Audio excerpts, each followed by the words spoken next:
Hey, Hi here there, we and are. welcome to Untold Radio Network. We were supposed to play a trailer right Well, at I the just wanted beginning. to say hi to the people, do Of our course, yeah. our acknowledgement of country. Can you do that, please? I can do that. We're on stolen land. We broadcast from stolen land every week. Not purposefully. No, by no means. Chariots of the Gods, the international bestseller by Eric von Däniken that shattered conventional theories about history and archaeology. Now Sun International brings it to the screen in a startling new film. Chariots of the Gods explores von Däniken's controversial and explosive theory that beings from other galaxies visited Earth in ancient times. Did a genius from another world design the pyramids? Is there evidence of a prehistoric airfield in the Andes? And what about the giant stone faces that brood over Easter Island? All over the Earth, the evidence is there. For an intriguing, fascinating, mind-opening experience, see Chariots of the Gods, rated G.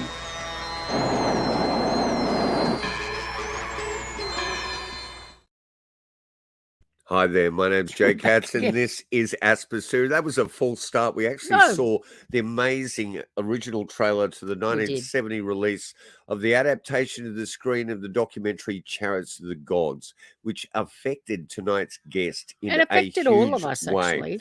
Now, let me start with this. We are broadcasting on stolen land. The Gadigal people of the Eora Nation, and we want to acknowledge elders past, present, and emerging. It's extremely important.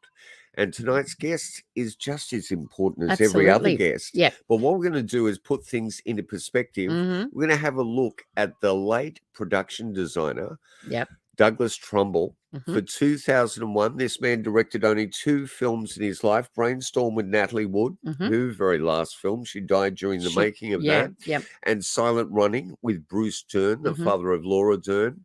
But the reason why we're playing this is this similar technology that Douglas was obsessed with up to his death. Developing, is actually part of the auspices behind our guest's motivation tonight. So without further ado, thank you for tuning into Down South Anomalies. This is the Untold Radio Network, of course, and here is Douglas.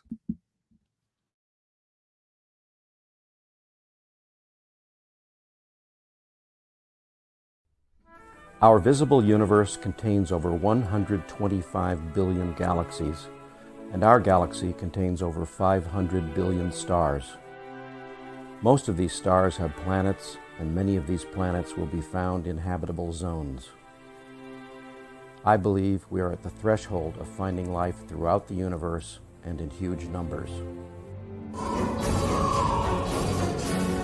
Major motion pictures have dealt with the subject of UFOs and aliens, but always as dramatized fiction, thus stripping the subject of objective clarity and trivializing and marginalizing real phenomena as science fiction or fantasy.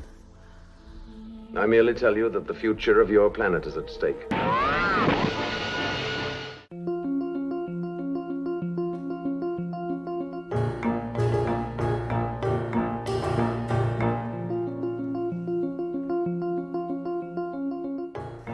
I've seen photos and videos and movies of UFOs all my life.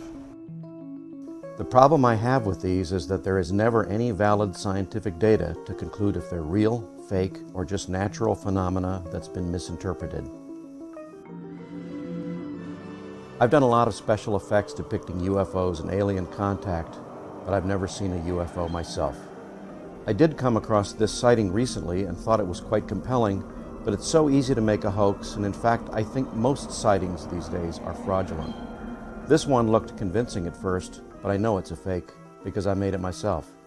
This is just a wok, a dessert mold, a stovetop heat diffuser, and 3 tea strainers bolted and hot glued together in about an hour. I've started a project to scientifically photograph UFOs using state-of-the-art technology.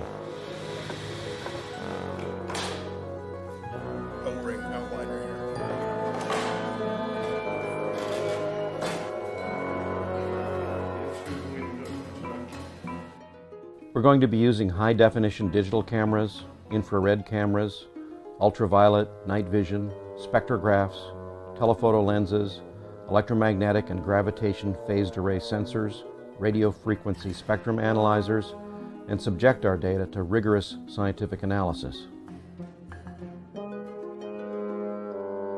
The all-sky camera will detect moving objects in the sky and filter out known phenomena such as clouds, birds, aircraft, and astronomical objects. UFOTOG technology is being designed and fabricated specifically for finding UFOs. In order to capture events that may be extremely brief and in any number of difficult locations, we've been equipping this ex-military Humvee with all the gear so that we can stop anywhere and be up and running in minutes. This is just the first phase of making a feature film and a television series depicting the excitement and drama of looking for the real thing.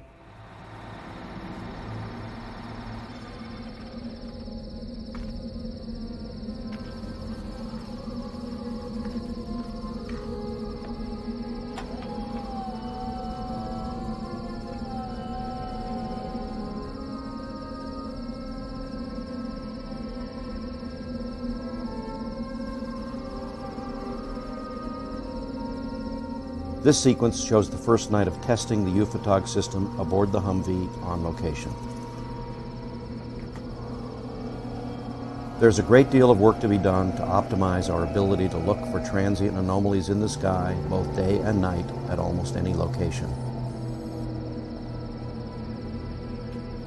As we calibrate the systems, we will begin to gather useful data on object size, distance, altitude, trajectory, and velocity.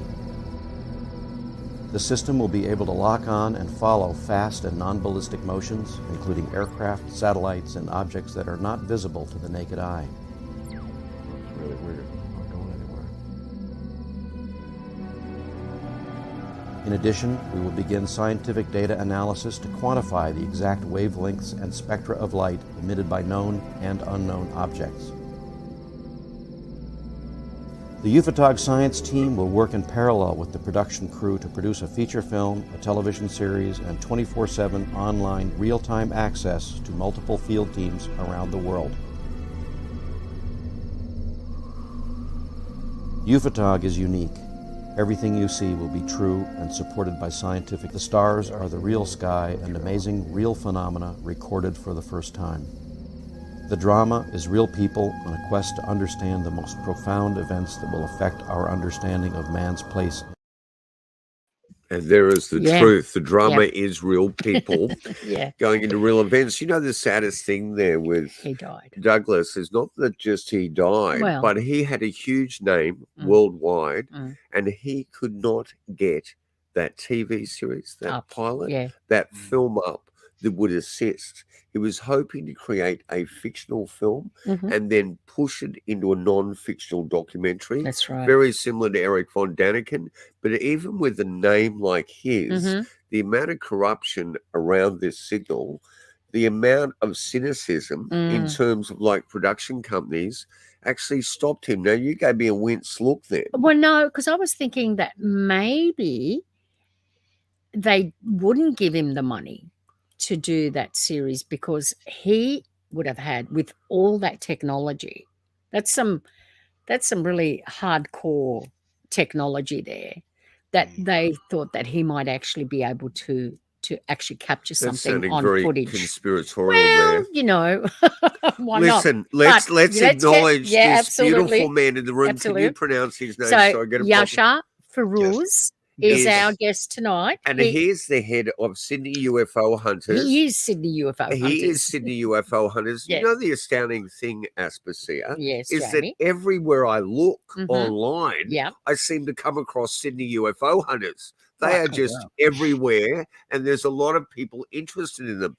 Now, the beautiful Yasha here, who's got a fantastic voice. So if you're listening out there in film and television land, employ this man, if not for his voice, but his research alone. He began his quest. He was inspired by Chris Carter's The X-Files. That's right. Which is incredible, which was inspired. Chris Carter was inspired by Night Stalker. That's right. He was. Darren McGovern, one of your favorite series. The 1970s. But you know what really tipped him over the edge? What? Was finally seeing that 1970 documentary, Eric von Daniken's adaptation of Chariots of the Gods. And that pushed him to the point that in 2012, following a very interesting license plate on a car, this man should be working as a private investigator as well. He actually stumbled onto someone who was quite adept at utilizing what we saw Douglas there, night vision. Right. Now, right. I've always believed that the majority of these objects operate in a different spectrum of light to the human eye, or the ability of the human eye to see into things like the ultraviolet spectrum. And I get a feeling, Yasha, that's what dawned on you when you started your research. And so good to have you here. And welcome to Untold Radio Down South Anomalies. Thank you, Jay. Thank you, SPC. I'm glad to see you guys are well and happy. Oh yeah, we're really good. Really good. We're always happy. Might be delusional madness. And I see that poster behind you from the X-Files. I want to believe. Mm-hmm. Oh yeah. I got had one of those. I gotta get my hands on one. Yeah. Of course. Now, what tipped you over into becoming this sort of obsessive UFO hobbyist that has started utilizing infrared or night vision? Sure. I mean, I always had a fascination of the paranormal while growing up. And of course, UFOs and beings from other places, right? It's always came into play as a question, like, are we alone? Are we not alone? Then I had to use some sort of common sense, certain perspective. I'm like, there's a high probability we're not alone. But then again, facts and evidence. So in 2012, I was driving through Sydney and I saw this Rexy, WRX, is a Super Rig. And on the Super Rig, there was this big vinyl, and the vinyl said UFO, Sydney UFO. Okay. So I jot the number down into my phone. Right? And later on that day, I gave the guy a buzz. And this gentleman by the name of Murat, he says, "Oh, we hunt UFOs. And we would like to meet, and I'll show you what we do. And if you want to join us, join us." Yeah, I'm thinking to myself, sure, why not? So one night we got together and we sat down on a park bench, and he was explaining to me how infrared works and how that kind of captures the objects in the distance. And I thought to myself, all right, I'll give that a go. So he gave me a Generation 2 Army. He actually had the Army Generation 2 night vision goggle. So I put the goggle on and I looked up. No kidding. 2 seconds later, a triangular UFO came in, did a 180 and zipped out. And I'm like, wow, man, I can't believe this. This is so cool. And Murat's like, what happened? What did you see? What did you see? I'm like, Murat, you didn't see that? And that was one of my most favorite UFO experiences I've had since today. And did that get you to actually investigate what you could afford to purchase yourself in terms of this technology? What was out there? Okay. Well, eventually, there's a lot of night vision tech out there, and I did a little bit of experimenting on some of them. But funnily enough, the best ones that we concluded that we have found is the general 300 meter plus night vision goggles. It takes about at least like 8 batteries. It's about like this big. Okay, I think people can look for it online, and it's funny because it's just a general average person can go online, purchase one of these, go to a field and look up into the stars, and they can see various phenomena. I mean, it's available for any everyday person. Is it like military grade? Is it an industrial night vision, or is it just basically available to the general public? Okay. Well, there is a specific type of night vision goggles, which is like Generation 2, Generation 3, etc. And those are highly Army grade technology. I mean, it's like up there. So that's not allowed to be presented in Australia. Okay. And you're those not allowed night vision that publicly. It's illegal. You're not allowed, to have it. For some reason, we can't have that in Australia. Okay. Wow. And so and they cost like a fortune, like 10,000, 3,000, 7,000. Okay. And so Murat managed to get his hands and brought it to Australia, which is surprisingly. But later on, I discovered that there are these simple night vision binoculars. It has a nice little, like a 3-inch screen. Okay. And that is sufficient enough to find the regular sky phenomenons. So if anybody's interested, where would they purchase that from? Amazon? eBay. Okay. eBay is mostly popular on eBay. I did send you guys a picture of what one looks like. Right. The night vision. Oh, okay. and we blew that. Oh, we did didn't we? get that up onto the screen. But look, I think what's really astounding, do these goggles actually have a recording facility? Because you've released a lot of interesting footage out there. So maybe explain, how do you record off those goggles? Okay, so the goggles do have a record function. It also has a photo function as well, such and such, like so a camera. what are they camera. worth if somebody wanted to, say they wanted to purchase it and start doing that?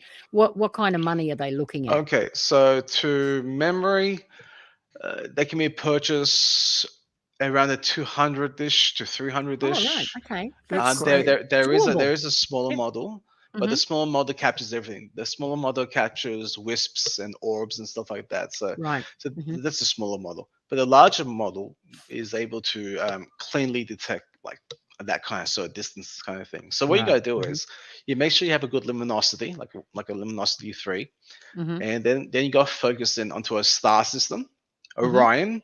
I'm recommending look at Orion, and then you just look up there for a moment, and when you see something come in, you got to track it with a focus and movement, and that is so difficult sometimes.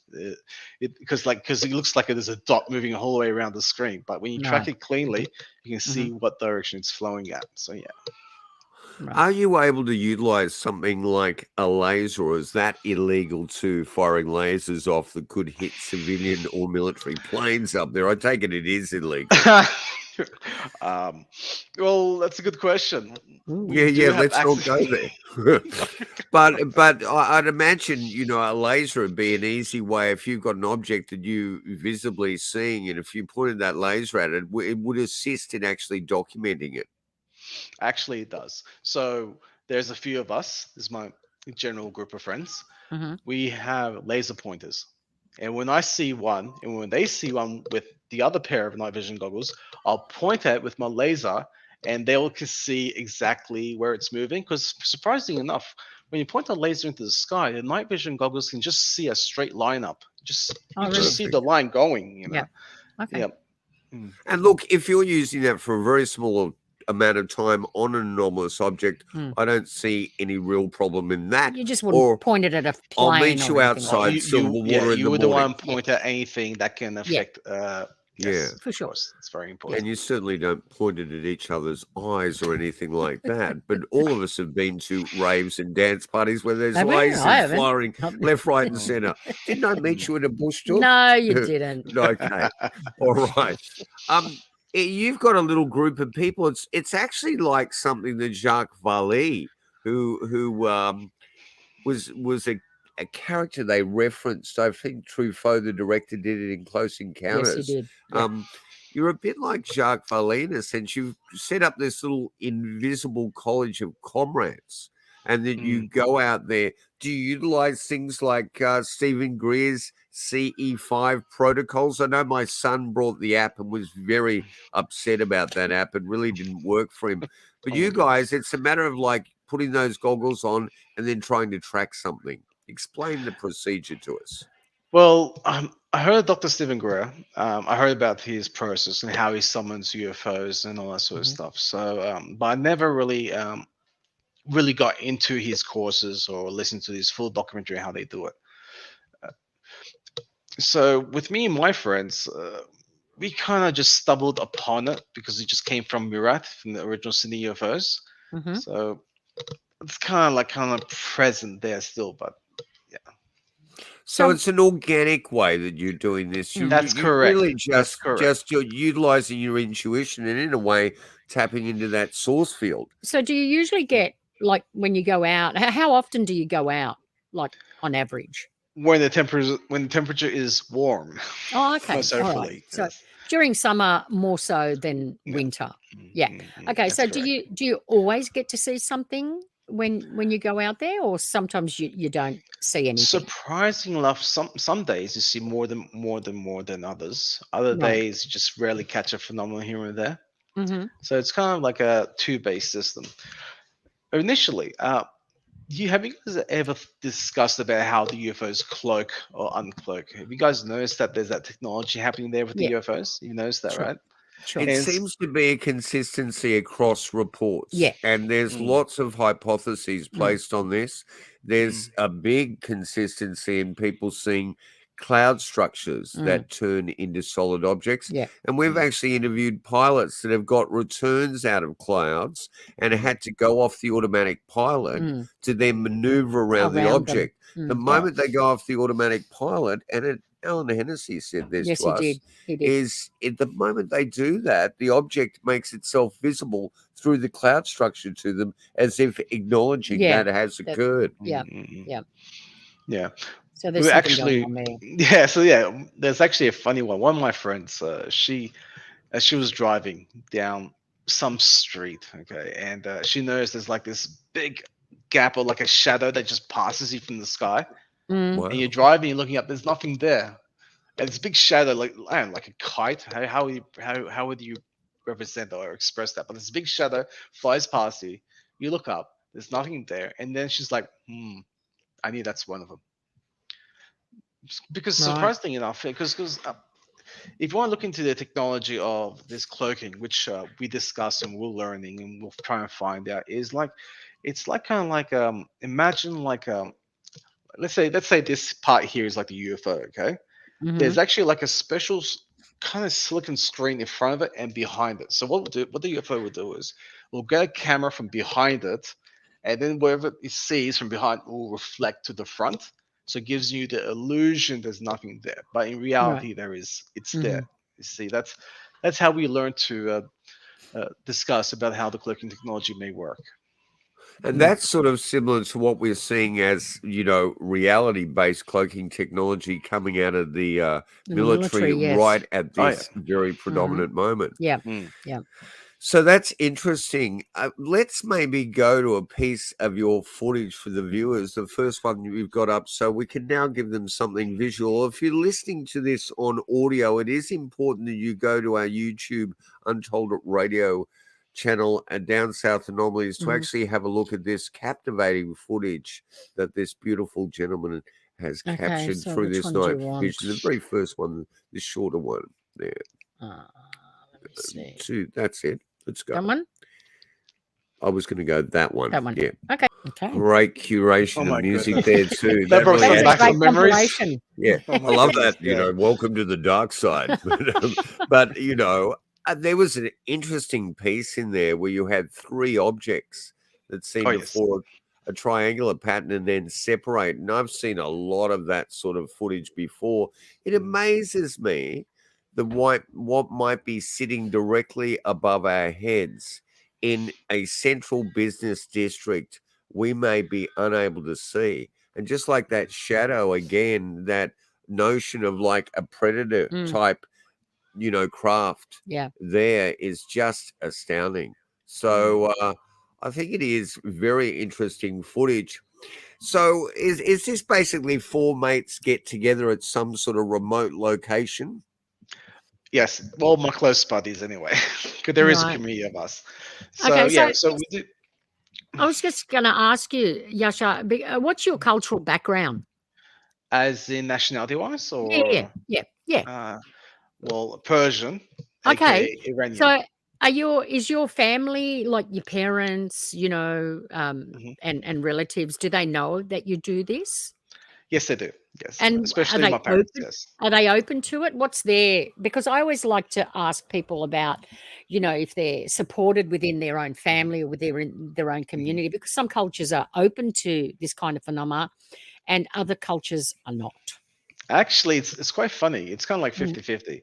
My father's like, if there's UFO, it'll be on the news. I'm like, I'm not gonna argue. I'm not gonna argue with my dad. Okay, I don't want to. I don't want to start that trouble there.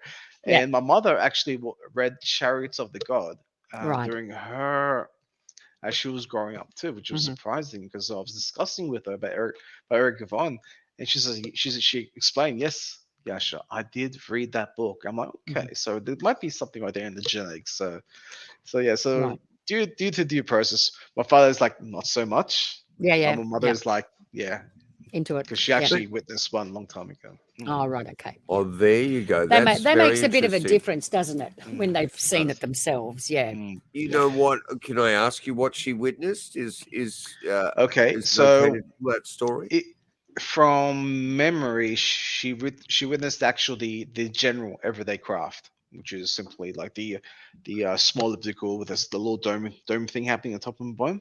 She actually saw one of those. Right. And when would that have been? Oh my goodness! Wow. I'm sorry to put you on the spot. Oh my goodness. This is one of your. Is that This is one of your generated general? by you. Yes, this is a generated graphic. So this graphic here is pretty much the general purpose UFOs. So they go on these and they travel around doing what they got to do, what they're required to do.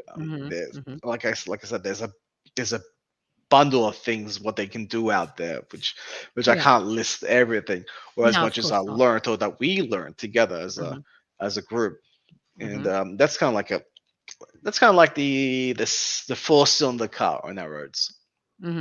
So when you see those lights, so when you see those lights, do you ever see those like through the goggles? Are you able to see the craft, the shape of the craft? Not necessarily from our experience, because I captured maybe 20 footages, and then I have to bring it back and I have to swift through them, see which one's a nice one, which one's ugly, which one is that is like too fadey or too blurry. I have to cut through the whole process.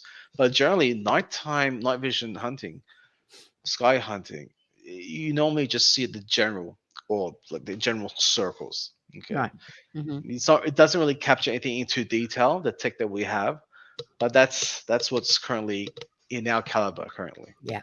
Now, just to play the flip side on that, a lot of people are going to look at some of those orbs and saying, you got a problem there, your camera's on autofocus, it's not focusing too well, and maybe what we're seeing is something else, a drone or an aircraft that's some of out them are of moving focus. too fast, aren't they, to be... They certainly do appear to be that way to be. Yeah. And, so many anomalous objects appear as orbs to begin with. Yeah. And then change. How did you come to the assessment? But what we're looking at there is the Holden sedan in comparison to anything else. How did those conclusions come to you? Okay, so there's a community of us. Okay, so as we look around, I don't know, it's a very good question, and I can't give you one clear-cut answer. But let's say there's a community of us, and some of us are quite telepathic and etc. Okay. And so we learned through that process. So we come into the picture and we look at the UFO. Then we question like the what is that representation. So then one of the guys, which is quite good at viewing, says, okay, this is what we discovered. And then we come into play and we get someone else to remote view it, and they say, okay, it's kind of like that. And of course, so that's kind of how we are processing the information which I present to like the other side of something which is not pronounly already out there in the public. So it's kind of one of those endearing things. Because do you want to tell us about the cargo? So but also, let me just come to a statement at the end there. The cargo, leave that cargo ship up. We can talk across it. Okay. But look, this one's good. I'm not.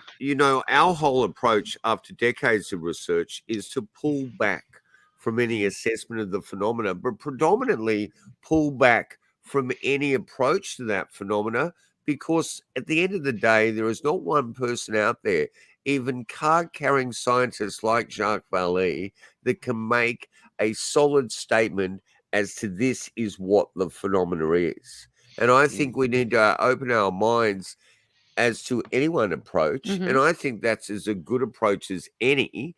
And I really believe that consistently throughout the world, most researchers will tell you that this phenomena does seem to have some personal link to the observer.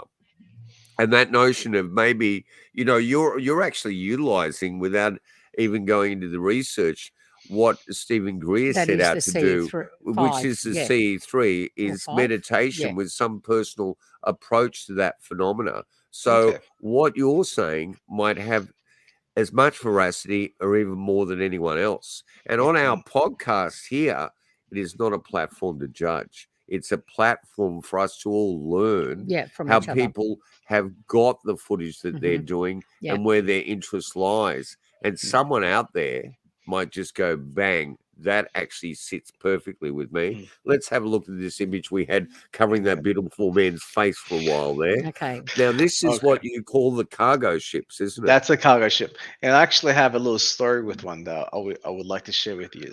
It was one Valentine's, maybe over 10 years ago, easily. I was in my backyard and I was looking towards the sky, as I normally do, and I see this big cylinder.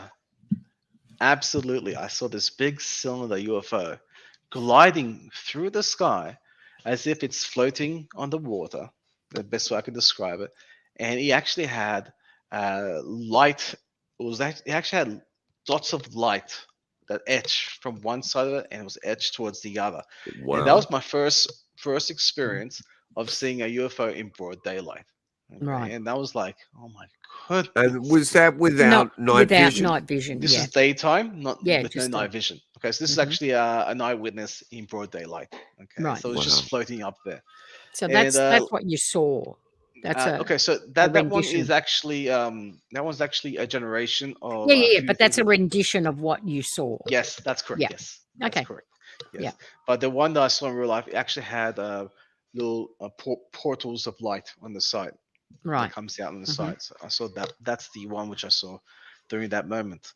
And later on today, we were discussing this, and we learned that this kind of vessel is specifically for cargo. So you can cargo anywhere from materials to vegetation, possibly other things that's required to be distributed across where they need to be distributed to, across to. And that's one of the conclusions we came to of what that general purpose cylinder kind of UFO is designed for. All right. Well, so is it bringing from where they are to here, or from taking things from here and taking them back to there? That's a good question. No, it's a good question. That is a good question. Where the hell did that very good come question. I mean, I can give my opinion on this. Yeah, well, but it'll only be an opinion. Yeah, it's only an opinion. I can't say this one's for fact. Okay, sure. The one thing I noticed about that and your sighting, and did you hear? Was there any sound to it? How large was it in terms of your vision? Okay. Oh, absolutely no sound. The technology they have does not produce the kind of sound impact. Those people out there who may have witnessed such phenomenons, they'll realize one of the first things is there is no sound. So, which is so odd. Yeah. Oh yeah. So it was actually quite long to memory. Maybe it was no more than like. Because I can't estimate it. I don't have that facet where I can actually tell, like it's like looks like an airplane or bigger than an airplane because it just had such a diameter, it had just such a distance from one end to the other. It would feel like it's maybe like 2 airplanes long, but I can't confirm that because I'm just trying to get that from a perspective of what I saw before, so I can't really say that's the fact. Or was it really high or really far away? It was actually a little bit closer than normal. Surprisingly. Right. Okay. Wow. You know what? Consistently, the world over, and you would have seen footage there out of the actually Mexican military, I think, that they actually had a cylinder-like object like that. And I think that James Fox on one of those Travel Channel programs, which I think was our man that does all the Lost Civilizations, they actually showed like objects coming out of something like that. And cigar-shaped UFOs go right back into history and primarily in the 20th century, but they're in frescoes and paintings and documentation. Yeah. They always seem to be a craft that is delivering other smaller crafts. Hence the cargo. Yeah, other objects. So that's an interesting thing. You've done a beautiful rendering here, utilizing what I'm afraid could be the alien invasion AI, but this one really is gorgeous. Explain this. All right, this is okay. Yeah, because there's one point we were discussing about what's it like for the UFOs that actually exist on the outer edges of space, and we learned that there's actually special pathways through space where UFOs can take, like a freeway in Germany. for example. There's no actual limit on the speed. So an autobahn. Yeah, in right. space. Autobahn. I said that's the one. That's the one. Yeah. So we were discussing about the how the UFOs exist out there and how will they function out there and how they travel. So there is kind of like a highway kind of things that's shown out there, which UFOs can just jump in and just go boom straight through. And That is brilliant. I think that leaves the extraterrestrial highway in Las Vegas for dead. Yeah, absolutely. But I mean, that's just a great way to use AI in a sense, and it rendered up beautiful, and it really explains that concept visually, where a picture paints 1,000 words. Yeah. So it really sounds like this small group, what I'll term an invisible college of rogue scientists out there that meet for pizza, a beer, and a bit of night vision. You guys have actually come to some profound conclusions about the phenomena for yourself. Yes, because there is the close friends, and then there is the community, and because we always trying to get in touch with that side of us, the telepathic side of us, and then we try to get in touch with the many aspects of remote viewing. We do like remote viewing. Some of us are quite clear, right? And we try and access the information in a certain way, and when we receive it, then we have to shuffle it through to say, okay, is there some kind of validity, or is it like the truth? But when you know the truth, you can feel it within yourself. Yeah. And there, and remote viewing, anyone can just go on Google and type what does remote viewing does, or where does it come from. And also we learn through each other and with other avenues which I can't fully express. But yeah, so these are the small tad bits which comes into play. Have you always had a feeling about your ability to have some sort of telepathic strength, or in others? Has that been something with you all your life? Now, personally, we feel everyone has telepathic capacity. It's just not like a monopoly of such a thing. Every person is a consciousness, and the consciousness with them, and then there's the global consciousness. It's not something that's like in particular for a few number of people. Everyone has access to telepathic communication. It's just whether they practice it or they don't, or they see it as something fuzzy-wuzzy, or they think there's nothing. Were you aware of yours? Like, were you aware of that before you got into the UFO stuff, or had you not ever thought about it? Okay, that could be in question sometimes. That could be something very, very in question, which is something I'm not going to share. Okay. No way, yeah. But I think that sometimes when you start to look into something, then you find out that you've got some special connection to it, had a special connection, but didn't really realize it until you actually got into it. Do you know what I mean? Yeah, sure. But there's a lot of training facilities out there too these days where, I mean, like I saw this one documentary where people were able to see on blindfolds. I think it's called Superhuman or something like that. There's a documentary called Superhuman, and it was teaching a bit of like remote viewing, a little bit of telekinesis, people able to do things with their they're having blindfolds on, they can't see anything, and they can walk in towards places and stuff like that. It was called Superhuman. I'm sure that's the one. And that sort of makes sense to me. That rings a bell. And that teaches everyone. Yeah. And that teaches that the everyday person can see without actually seeing with their eyes, And then there's like these other schools out there which openly educates people on these phenomena, if you want to talk it, or if not so phenomena, the telepathy, which is already accessible by everyone on this planet. So You know what? I think that if we're all aware of this ability, it was something that was discussed commonly in our culture, and it's a bit more discussed broadly in the Greek culture where you come from. Yeah. But in white Western culture, that sort of is eradicated. But we can see the reality of this in our children. We can see it in the young, that they have this predominant ability to be hyper aware. And it's sort of, in a way, it's wrote out of them by the system and the culture that we're in. But all of us still have moments And I think the work of Rupert Sheldrake really speaks about that and the morphogenic resonance. But even cosmologists today, Yasha, are saying that the universe is not material. It's purely mental and consciousness.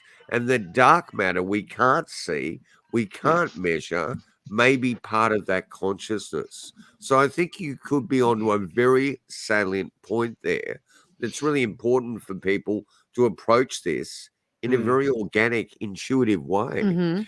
And that's when you might experience astounding footage. Let's go to another piece of footage, if that's okay. And we'll get Yasha to speak about this, back announce this. Yasha. I'm not pronouncing that wrong. Excuse me. I used to be on the movie show. Yeah, and used to be. They were infuriated on SBS that I had a problem with my first language, English. So please excuse me. I apologize to you if you've done any of that. You're highly literate for me. That's no problem. Okay, which one was this one here? On the 5-minute 18. Let's go to that one. Thank you so much.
You know, that was some of that was astounding, really and the amazing. movement in there, and also started to feel like getting up and dancing. That was a great remixed house version Yes, of the X Files. for some reason, when I see other people post their UFO videos out there, the music sounds so creepy, like a horror film. I'm like, okay, let's put some jive into it. So Yeah, absolutely. I love that approach. I think there's just too much fear around this subject. oh my goodness. And, you know, it's like a lot of anomalous research. There's not that consistent information to say that we should be that afraid. And I think that genuinely, especially in the Western mind, think that fear is a way to sort of sell control. Yeah, you know, totally. and it's an unfortunate thing. I think it's great, that approach and the way you put it out there. And people should realize too, you know, you've got this sort of jadedness out there where people go, not another dot in the sky. But if you really pay close attention, even though you're following the trajectory on these objects, which is really difficult to do, you can actually see that frame of reference. You've got a tree there. You've got an object that literally stops, moves, Hovering, goes backwards. That is forwards. impossible. That's beyond the law of physics. So you've genuinely captured an anomaly, a UFO. I don't like the military term UAP. Let's stick to it's an unidentified flying object. But because you're utilizing your intuition with that invisible college, which is friends. And friends make it different because you've got a sense of understanding each other. You've got a sense of confidentiality, and you've got a sense of being able to trust that person you're with. That person's not like an ardent skeptic or something that's going to affect your mental state, which may, in a way, enhance what you're capturing on your footage. So if you get, like, because you've got a Facebook page called Sydney UFO Hunters. Do you, if somebody, you know, contacted you, would you be up for, you know, including them in your group to go out and look for things, or is it a closed group of people that do the, you know, the hunting? I know what you're trying to say. Yeah. Initially, it's just a closed group of friends of ours. And, and because I didn't run it like how Murat ran it, because Murat was he was actually the guy that brought the popularity in Sydney, from my perspective anyway. He's the one, he does a vetting process. He sees someone, spends some time with them, and if he likes them, he'll invite them out. Okay. Which is fair enough. Yeah, sure. You don't want just anybody. Yeah, I just don't want anybody. And in my opinion, it's not something like something like so hard to do. You can actually get a couple of night vision goggles yourself. Yeah, exactly. Friends, go out there and have fun yourself too. It doesn't necessarily mean like you have to spend time on my group. You can have a group of yours. You know, you can start your own. It's easy enough to do. You guys can get like 4 or 5 friends of yours who are interested in the UFO phenomenon or UFO concept, and you go out there and have like pizzas, have a few drinks. It doesn't have to be something so serious. It's like I said, UFO hobbyist. Yeah, and I think that's a very humble approach to it, because what you are getting is fairly groundbreaking footage there, and also groundbreaking concepts. I take it that your huge online presence, which feels that way to me, I'm a bit of a neo-Luddite, it may not be, but it's there to inspire others to do exactly what you just said. I'm glad to help. You know, sometimes there could be misnomers out there about these kind of situations and things. You know, it can just be something so casual, something so colloquial. You know, so that's present there already. Now, have you used those goggles at home searching for anomalous specters? Have you gone into the wilderness or the Blue Mountains and looked for the Yowie? Do you use them for any other anomalies? Personally, if there's a Yowie out there, I do not want to meet him in person. Fair enough. I'll run the other direction. But have you ever done a bit of ghost footage with those binoculars or anything like that? I'm just curious. Yeah, I've noticed in some of the haunted houses, they do have some kind of spectral light systems there, and I've seen a few documentaries about it, and I have actually put something out there regarding to that kind of phenomenon. But personally, I never use the night vision goggles, and personally, I don't go to haunted places because I don't really do that. You know what I mean? Yeah. But from my personal experience, I have not utilized the night vision goggles for that kind of purpose, or in any kind of that way, and that's what it is currently. It's another Fair enough. application. You know what people are finding now with the Tesla cars, that they have mounted infrared sensors. I think they have a large array that actually goes around the entire body of the car. And people that have turned up to funerals and putting their car at the graveside, and all of a sudden had on their dash cam these infrared entities appear, orbs appear that are being picked up by the car inadvertently. If you're going to go to a cemetery, turn off the there's sensors. bound to be Turn the sensors off. Don't get drunk there. Just don't get drunk.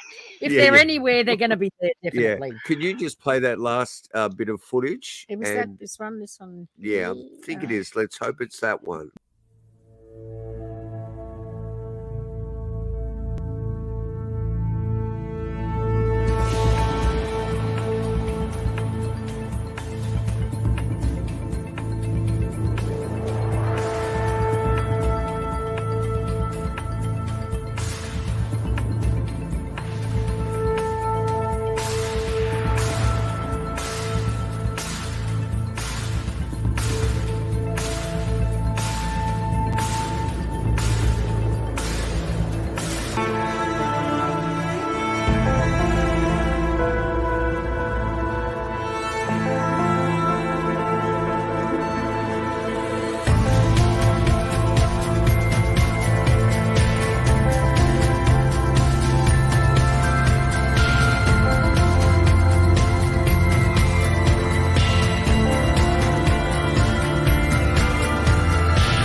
Another beautiful reworking of the the X-Files. Yeah, it is. The remix. Yes. Yeah, beautiful. And we nearly went back to the dark side. I'm going to Aspar.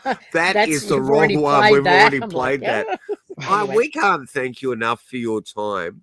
You are a true gentleman, and I take it you're a very kind, inspirational soul. Yes. And we really both have a great affection for your approach. And just keep inspiring people and removing that fear attached to the subject. I think that's a really positive thing to do. Absolutely. And we just we want you to keep in touch if you ever need anything from us. And I made 2 brand new friends. Yeah, and it's just really nice to meet you and to have you as a guest on Down South Anomalies. And I think you're doing a great job out there. So the takeaway from this program is definitely get a few friends together and go out there and just check out the night sky or even the daylight sky. I mean, I don't think enough people, especially now with mobile phones, nobody's looking up. Everybody's down like this, looking into their hands, and they're just not even paying attention. I mean, I'm just curious, have you had any other sightings like you had of that cargo? The daylight. Yeah, the daylight. Have you ever had any other sightings like that, or is everything happening with the night vision? Well, the cargo ship was the only experience of so like in broad daylight. You can see everything on the cargo ship. And using the Generation 2 goggles, although it wasn't daytime, but I saw the triangle UFO perfectly because those Generation 2 goggles. But other than that, that was the only daylight when I saw the cargo ship. Okay. I thank you so much for your honesty and your genuinely considerate nature. It's been a true pleasure meeting you. Keep up the good work. I don't think it's got anything to do on verbal literacy. I think if you follow your heart and you go out there, that intent will bring what we need to us. And I think in that way, you're an inspiration for everyone. And we just want to wish you all the best and all power to you and that group of yours. Yep. We all learn together. Thank you. Absolutely. We certainly do. Now, we're going to look at a trailer for a series that took me years to get greenlit, but has finally got onto Australian TV. The second episode premieres, it's screened this Thursday in Sydney, Australia. No, on 7 No, that'll be the Plus. third premiere. That'll be the third episode that will go up after this. No, I'm talking about Close Encounters Down Yeah, I Under. know. The second episode is this week. Oh, it'll go up after this. You're right. That's right. That'll you be got the me third lost on the episode. timeline. Excuse us. we Because need, this is pre-recorded. we So need medical and mental health. no, I don't. times I'm here. fine. I know when things are going. Yeah. When this goes up, the next one will be the third I episode on see. the Thursday. Yes, Okay. yes. So All right. this, yeah. Yeah. Anyway, we wish you all the best. Please stay in that room. I'll have a little word to you after we end the episode. We're going to screen this trailer and we're going to come up with the ends of that, and just stay there because we'll have a few words to you about when this is broadcast. And can you just pronounce that man's name? Oh my God, it's Yasha Firouz. I love the way you did that. Firouz. Yeah, very beautiful, Aspasia. All right, And darling. Yasha is from UFO Hunters, Sydney's UFO Hunters. Yes, Sydney Yeah, UFO Hunters. you know, if you want to inspire to be anything, follow that group of incredible gentlemen into the deep, dark world of anomalies. All right. And right. here's the trailer for Down Under. No, Close Encounters. Close Encounters you are Down losing Under. it as well. I think we need to have a good night's sleep, basically. We do. Excuse We've us. been flat out working. We've been so busy. I've got Alzheimer's on both No, you sides of don't. the gene Yeah, pool. well, yeah, It's probably anyway. slipping in. All right, Yeah. so we'll play the trailer for the series and then the outro, and we will be back next week with another episode of Down South Anomalies. Okay, Absolutely. bye. To be a large aircraft below 5,000 feet. What type of aircraft is it?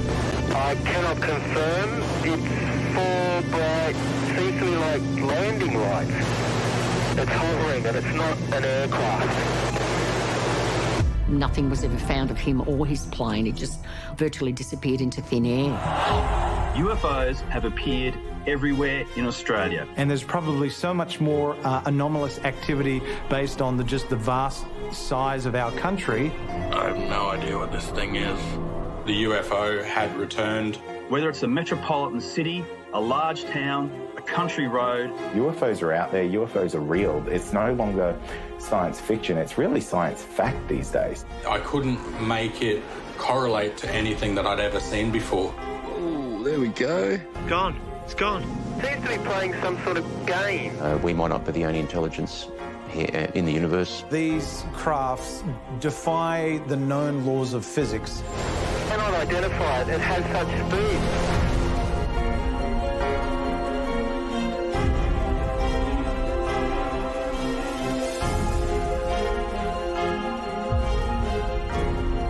We cannot ignore the possibility that some objects in the sky are of extraterrestrial origin. In our case is whether we are unique as an intelligent species, or maybe there is a smarter kid on our cosmic block.